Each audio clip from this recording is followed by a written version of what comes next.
Assalomu alaykum hurmatli tinglovchilar. Men Dino tadbirkorlik pedagogik instituti oliy matematika kafedrasi o'qituvchisi Tog'ayev Turdimurodman.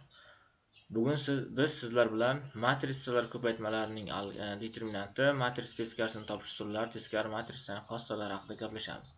Demak, ushbu A kvadrat matrisani qaraylik. Bizga mana A matrisa kvadrat matrisa berilgan bo'lsin, ya'ni enga n o'lchovli. Agar deyapti A ko'paytirilgan B va B ko'paytirilgan A teng Y, ya'ni ikkita matrisaning ko'paytmasi birlik matrisani beradigan bo'lsa, bu matrisa A matrisa uchun teskari matrisa deb ataladi.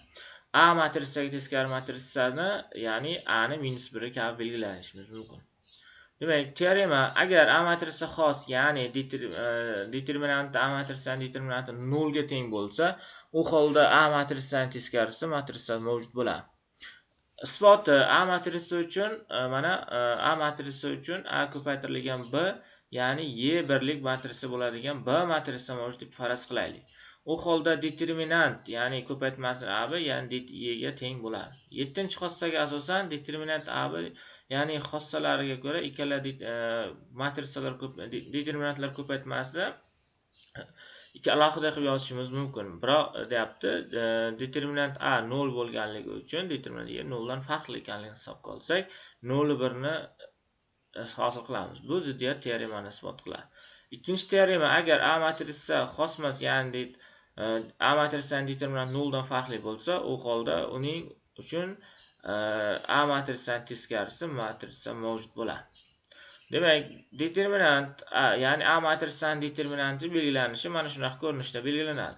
Bu determinantning AIJ element algebroik to'ldiruvchisi AIJ orqali ifodalaymiz. AIJ algebroik to'ldiruvchilar, ya'ni A matrisasini tuzamiz. Demak, algebroik to'ldiruvchi deganda biz oldingi darsimizda ko'rib o'tgan edikki, minorlar va algebroik to'ldiruvchilar haqida gaplashgan edik. Ya'ni mos satr va ustun elementlar o'chirishdan hosil bo'lgan determinant. Bu matrisa A matrisa biriktirilgan matrisa deb ataladi. Ya'ni algebroik to'ldiruvchilardan tashkil topgan matrisa A matrisaga biriktirilgan matrisa deb aytilar ekan. Xo'p, demak, bu matrisaning barcha elementlari, ya'ni mana A matrisaning determinanti deltaga teng bo'lsa, u holda bu matrisa hosil bo'ladi. Ya'ni B matrisasini hosil qilamiz. Ya'ni algebroik to'ldiruvchilar va A matrisaning determinantidan hosil bo'lgan, ikkalasi nisbatan hosil bo'lgan matrisaga, demak bu matrisa A matrisa teskari matrisa bo'ladi. Bu matrisa A matrisa uchun teskari matrisadir. Ya'ni belgilanishini ko'rishimiz mumkin: A darajasida -1. Xo'p, uchinchi teorema: demak, agar A matrisa xosmas bo'lsa, u holda A matrisaning teskarisi yagonadir. Shunday qilib, berilgan A matrisaga teskari A-1 matrisani hosil qilish uchun quyidagi ishlarni amalga oshirishimiz zarur ekan. Birinchi, demak, A matrisaning determinantini hisoblab olamiz.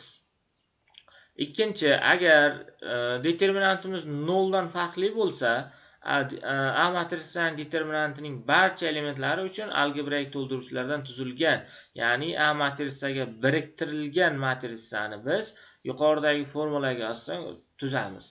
Bu uchinchi, demak, bu matrisaning barcha elementlarini, ya'ni A matrisaning determinantiga bo'lib chiqamiz.